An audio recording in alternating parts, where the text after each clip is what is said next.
I know you said the immediate job is, you just looking at this and then you're going to go back to your contract as the assistant, whatnot.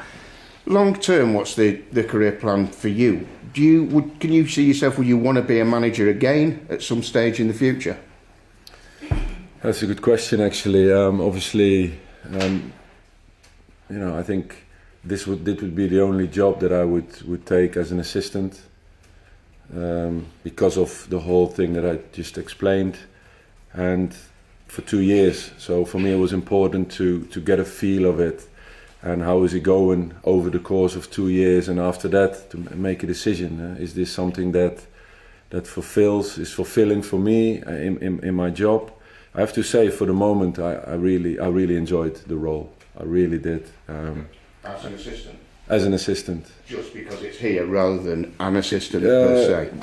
Obviously, the decision to make for Man United was a big one, and that's why I'm in this role, and I can commit myself to the role as assistant manager, and I did it with great pride, and I really enjoyed it, and I will enjoy it again after this, and after 2 years, I have to see how things go. In that respect, then, if your 3 game, there's a lot of players now. Well, all the players now will have effectively a 3-game sort of early shot window to prove to the incoming manager that they should be part of his, first team thinking and whatnot. His first 11 thinking. Does that go for you as well in some respect? You too are sort of almost in the shop window to say, look, every manager brings in their backroom team. Stick with me with the one that you've got. I know you've got a contract, but we've seen that things can change with contracts. Yeah, obviously can change. We all know that, and but we'll see. I'm not thinking in that way. I'm not here to prove myself in that way. I'm here to help. I'm here to do the best I can.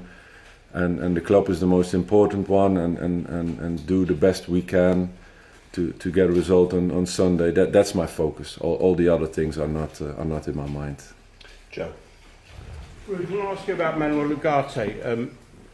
Can you explain why you think the club sort of signed him, and why maybe he hasn't had that many chances yet this season? And also, with your history, has he got the kind of the ego, if you like, to succeed here at Manchester United, where the pressures are so big?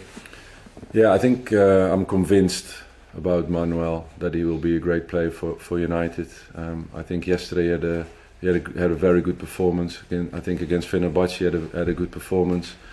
I think, of course, getting players in an early conclusion, players that are here for 2 or 3 months.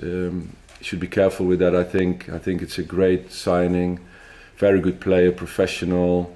He has very specific qualities in midfield, where he gets in between players, can recover a lot of balls for us to get us in attacking positions. Also on the ball, very decent. So I think he will be a very good player for this club. Because obviously people are putting 2 and 2 together because he played with Amorim, but is he someone that you and Eric particularly targeted and wanted here anyway? Oh, I think the recruitment is not part of the assistant manager. So, but I can comment on my work with working with Manuel on a daily basis, and I think he's adjusting. He wants to adjust. He wants to be part of this squad and wants to do well for this club, and he's very motivated to do so. And he's getting better every time, and the performance yesterday was good, and he can build on that. We are very thin in midfield, so the coming games we're gonna definitely need him, and I think he will do well in the coming games. Steve Bates. You weren't a bad striker yourself. What do you think about Joshua Zirkzee at the moment? What do you think his strengths are? Thanks for the compliment. And what do you think are the areas that he needs to improve? Josh is a similar answer to Manuel's Ugarte's situation. Josh came in as a young player with a lot of potential. He's a typical number 9 in the sense of that he's a one that you can. His hold-up play is very good. He's very strong in the combination play. He's a different type than Rasmus. Rasmus is more of a 9 that plays higher up on the pitch. is getting in the back of defenders, and Josh is more the one that is coming towards the ball and get the team playing. I think the Crystal Palace game he was excellent, and it was one of his best performances and showed his potential. Another one with a lot of talent, good age, a lot of potential to develop, one that we have to look after, give him time. He will get better and better and better, and I think also will be a very good player for this club. Last question, Steve Bates. Hi, Ruud. Ruud, you probably know better than anybody else in this room from your time here that the noise around United is deafening at the best of times, let alone when they're changing managers, etc. But also you have the issue that in the media you have many high-profile ex-Man United players, some of whom you've played with, Roy Keane, Gary Neville, quite a few, yeah. Paul Scholes, Owen Hargreaves. All these guys have an opinion on the club. Often, sometimes that's a painful opinion. Are you, as a manager coming into this club, do you think that's fair that they should be under that scrutiny from ex-players who have been successful? And secondly, the second part of the question is, are you prepared for those guys who perhaps you played with to give you a kicking on Sunday if you lose to Chelsea? I mean, we all do our jobs, don't we?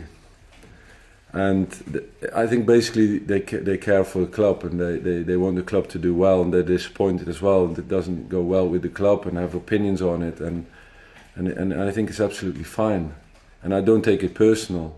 When I see him, I have a cup of coffee with him, and I don't have any problems with that. I appreciate them as former colleagues. I'm still in some of them. I'm still in touch with them. And that's the path they choose. Others go and stay in football, more on the football side. So yeah, for me it's absolutely fine. And you don't, if they were to sort of turn their attentions to you on Sunday, if you didn't win, would that be a problem? Look. In the end, you're going to be judged, and I think yesterday was good. It was very positive. You get positive critics, and everybody's positive. In football, things can change, things can continue. I don't believe the hype that much. I don't believe the drama that much. I know it's the world we live in. For me, it's important to stay calm, stay focused, do my job on a daily basis. I think that's also has to be the case for this club. And we're not going to turn it around from today to tomorrow, but I think we're gonna get it done. And I believe in that over the longer future.